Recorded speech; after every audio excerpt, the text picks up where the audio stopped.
morning, or depending on when you're watching this, good afternoon, good evening, or good night. My name's Ross, and as always told, out of Voice of Radio. So today, we need to be taking a look at a Cramorant card. And I'll be honest with you, Cramorant seems to be a little bit of a darling in the Sword and Shield trading card game. We've had a few already. The Pokemon V we've had is awesome. Lets you search your deck for any 2 cards for 1 colourless energy, or for 3 colourless energy, it lets you just do 160 to one of your opponent's bench Pokemon. And yes, obviously we're thinking taking out a Dedenne or a Jirachi. That's very good. But there was also a Cramorant in the V-Dex, and the best thing about that was 1 water energy, 20 damage to one of your opponent's Pokemon. And okay, it can hit the bench, but it's not exactly something over which we're getting particularly excited. So we've had a really good one, which is seeing a lot of play over in Japan at the moment. It really is making some waves, pun intended. We've seen a really bad one that no one has played, and I feel fairly confident saying no one will play. What about this one? It's closer to the former than the latter. So if we start off with the basics, though I should say that our translation here comes from the lovely David over at limitlesstcg.com/translations. We see that we've got 110 HP, which is not phenomenal for a basic, but it's in line with stuff like Zapdos, so it's not too bad. We got a retreat cost of 1, which opens up using U-turn board to retreat, which we like. We've got a resistance to fighting, which is quite nice. You've got all that stuff like Morpeko V running around, and Pikachu and Zekrom. That's going to make people want to play fighting Pokemon, and if they do play fighting Pokemon, you're going to have a resistance against them. That's pretty cool. Weakness to lightning. Well, I just said how people are playing lightning Pokemon. This isn't good. And something like Pikachu and Zekrom's one-hit KOing you anyway, don't worry your pretty little head about it. What you've got to worry about is something like a Morpeko V that does 20 damage to the active, 20 to the bench for a single energy. Or something like Tapu Koko V that for a single energy does 20 damage while allowing you to draw 2 cards. Because you see, lightning decks have electro power. So anything that can do 30 damage with 1 electro power gets a one-hit KO. To be fair, something like Tapu Koko or Morpeko would still need 2 electro power to get a KO. Maybe not the most efficient use of resources to take out a single prize Pokemon. But you're a water Pokemon. That means Frosmoth to accelerate energy. And it means weakness on things like Reshiram and Charizard or really any welder deck. So pretty good time to be a water Pokemon. But what does it do? Well, the first attack here for 1 water energy, 20 damage, flip a coin. If heads, prevent all effective attacks, including damage, done to this Pokemon during your opponent's next turn. We like this. This is really good. We are a big fan of this attack. Now let's be clear, this is not your plan for the entire game. It's just not. You are not going to go through the entire game using dive over and over again to the point where that's your only attack. I mean, true, if you continually flip heads and your opponent has no gusting, etc., you will win the game. But no. What this is a buying time attack. This is an attack for you to buy yourself a little bit of time so that it doesn't really matter that you're taking a couple of turns to set up.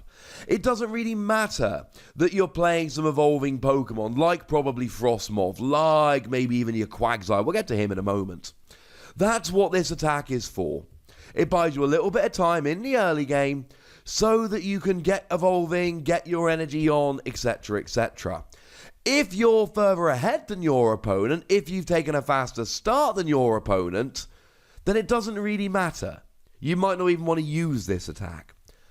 But if your opponent's had a slightly faster start than you, if they've had a better start than you, you're cool. Use this, buy yourself some time, get set up. There's also weird niche situations. Let's say, for argument's sake, your opponent has 1 card left in deck. Well, if you can flip a heads on this, then they can't KO you, and then their next turn, hopefully they draw their final card, and then they deck out the turn after. And maybe that will work. Maybe you'll be able to get a little bit of deck out rolling with this. I don't know. Could work. Could be fun. My point is, there are really good ways to use this. This is not your plan for the entire game, but it is a phenomenal bonus. There is a really good attack here as well, though. Free colorless energy Hydro Pump. Like so many water Pokemon have had in the past, this attack does X damage plus Y times the amount of water energy attached to this Pokemon.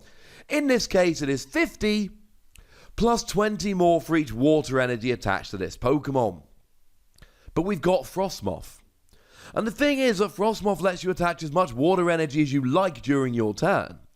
So, it's conceivable that you can get 5-6 energy on here if you need it. Remember, you're a single prize Pokemon. So if you're against something like a Jirachi, well, you're already getting a KO. Really here, we're looking at starting at 110. Because realistically, although you could use Twin Energy, you're really going to be starting with free water energy on there, 50 base, free water energy, 110 damage. That really is your starting point here. And we can go from there. And for 110, there's plenty of non-GXs you're getting, like the aforementioned Zapdos, which is lovely. And then we had one more, and you're up to 130, and there's stuff like Naganadel, there's stuff like Hooper, which is lovely. And then if you put a 5th energy on there, you're up to 150, which is not the most relevant of numbers, but you're getting a bunch. 6 on there, you're up to 170, and there's your Dedenne GX, your Caldeo GX, etc. And you can keep going. I mean, if you're against something like Reshiram and Charizard, hitting for weakness, with the weakness you need to be hitting an even number, really. So you're hitting 140, double to 280, but you can't hit 140. What you can do is 4 energy 130, and then something like a Shrine of Punishment, or 5 energy 150, and then with double and a weakness, you will get a fairly easy one-hit KO. Against something like Mewtwo and Mew that you're not hitting for weakness, it's not so easy. It's doable. What you're talking about here is 11 energy, 11 times 20 is 220, plus the 50 base is 270, and you will get a KO. 11 energy is a lot. And the problem with 11 energy is that then Cramorant will probably get KO, because 110 isn't massive, and then you can recover it, but you're looking for a whole bunch of energy recycler and Brock's Grit and all of that to get the energy back. If you're taking free prizes, it's probably worth it, but you have been warned. The real question here is, how does it stack up to the competition? And by competition, I'm talking non-GXs, and I'm talking Pokemon that have this X base plus Y times the amount of water energy attached to you. And we do have a few around at the moment. So one we've got that is really good is Swampert. And Swampert's got the amazing ability, discard a card from your hand, draw 3. And Hydro Pump, well, it does 20 more for each energy that, like you do, but it's got 80 base, not 50, so it's always going to do 30 more than you. Swampert is a stage 2, though, so take that with a pinch of salt. Similarly, we've got Quagsire here. Quagsire is 60 base, plus 20 times the amount of water attached to this Pokemon. So Quagsire will always be doing 10 more damage than you. But then again, Quagsire is a stage 1. Quagsire also has that amazing ability that lets you move all your water energy to the active, which you might think isn't necessarily needed when Frosmoth lets you attach as much water as you like to your bench Pokemon, water Pokemon. But actually, Quagsire then moves it to the active. Whether it's a water Pokemon or not, Quagsire does actually make a really lovely combo with Frosmoth. So Quagsire and Swampert will do more damage, but they're not basics. The best basic we've got here is Lapras. 2 of them. So we've got the Lapras and Dragon Majesty that does 70 base, plus 10 for each energy. It never gets as high as you do. And I like your first attack way better than theirs. They do 20 to the active, 20 to the bench. You do 20 plus immunity on a coin flip, which most of the time is going to be a bit more useful. So for free energy, they do 100, you do 110. For 4 energy, they do 110, you do 130, and the gap actually keeps on increasing. The Lapras from Team Up does 10 base plus 30 more for each water energy attached to it. Again, I much prefer your first attack than their confusion with no damage, but they will get ahead of you. Free energy, they do 100, you do 110. 4 energy, you both do 130, but then they start taking off from there. 5 energy, they do 160, you do 150, and then the gap just keeps increasing, unfortunately.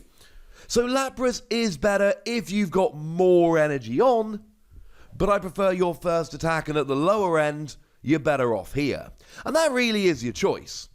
We've got the Lapras from Team Up, and the Lapras from Team Up is good. But I really like this Cramorant. I like the first attack, it's extremely useful, and I love the fact that it's a basic. That really helps. I should actually give a quick shout out to the Corsola here from Dragon Majesty, which does 20 damage times the amount of water energy attached to you to one of your opponent's bench. It's not so powerful, but it's really good in terms of hitting the bench and taking cheeky KOs that way. I'm giving this 3 Wassies.